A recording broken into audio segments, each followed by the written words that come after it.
Travailler chez soi, ça c'est un sujet délicat, hein. Ça fait peur à beaucoup de monde. Travailler chez soi. Ah, tu travailles chez toi. Ah, comment tu fais? Moi je pourrais pas. Bon, il y a des techniques. Moi je travaille chez moi depuis un peu plus de 16 ou 17 ans maintenant. Et j'ai une famille où mes parents travaillaient chez eux aussi, donc j'ai eu de bons apprentissages, on pourrait dire.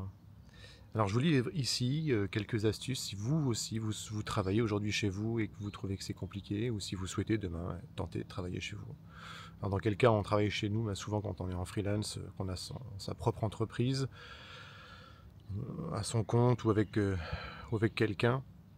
Mais bon, le cas le plus fréquent c'est je suis à mon compte et je travaille chez moi et j'ai pas besoin d'un bureau et voilà. Alors, ce que je vous propose déjà, c'est de parler des avantages, comme ça on viendra sur les inconvénients, et puis ensuite de comment est-ce qu'on peut pallier à cela.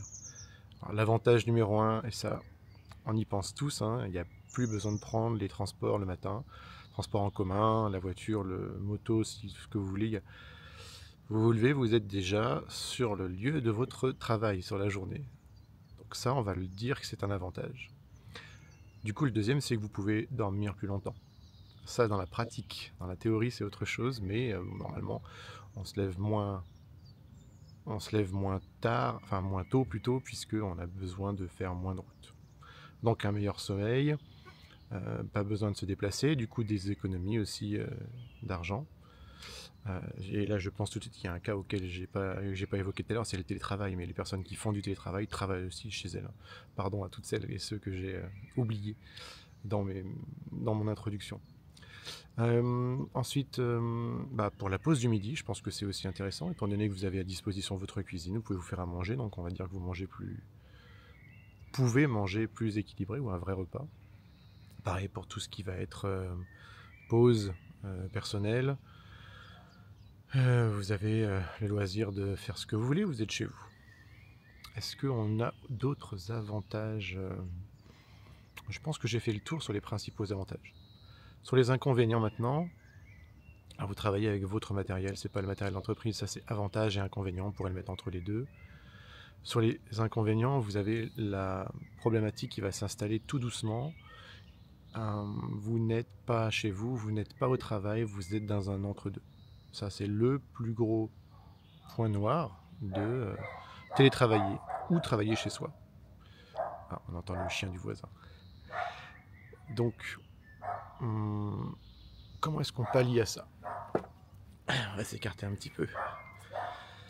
Alors pour pallier à ça, il y a quelques règles très simples. Déjà, si vous travaillez chez vous, je vous recommande d'avoir une pièce qui est dédiée à ça.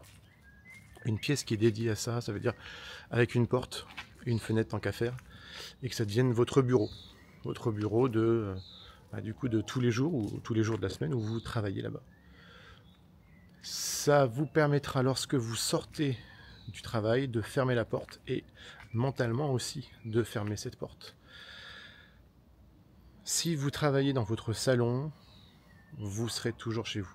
Et même le pire, c'est que le soir où vous serez dans votre salon, vous aurez l'impression d'être au travail. Donc une pièce fermée avec une porte qui se ferme aussi. Et très important, cet endroit ne doit servir qu'à votre travail. Ou à utiliser votre matériel informatique le week-end si vous souhaitez, mais pas autre chose, pas une chambre d'enfant ou quoi que ce soit. Une autre astuce qu'on pourrait citer, pour ceux qui peuvent, hein, c'est d'avoir une vue sur l'extérieur qui n'est pas la plus belle vue chez vous.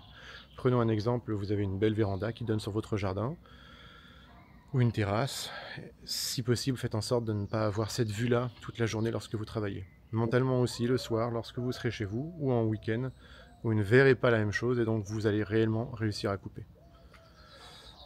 Et je vous dirais, respectez aussi certains horaires, essayez de faire comme si vous étiez au bureau, hein. Je travaille de telle heure à telle heure, je m'impose une pause le matin, une pause l'après-midi, je fais correctement ma pause repas. Bref, j'essaye de ne pas passer ma vie enfermée dans cette grotte qu'est mon bureau chez moi. Donc ça, c'est le principal point négatif, c'est que vous êtes vous-même à subir vos propres règles. Donc imposez-vous des règles. Imaginez que quelqu'un au-dessus de vous a dit « ce sera comme ça tous les jours » et suivez ces règles. Un dernier mot sur le fait de travailler chez soi. Quand on sait le pratiquer, c'est un réel avantage. Vous faites de ce gros point noir un point positif. Et si vous prenez soin de vous, il n'y a pas de raison que du coup votre cerveau, votre corps vous envoie de mauvais signes vis-à-vis de ça. Donc, tentez le coup, n'ayez pas peur, allez-y. Au pire, vous retournerez travailler en bureau. Allez, bonne journée.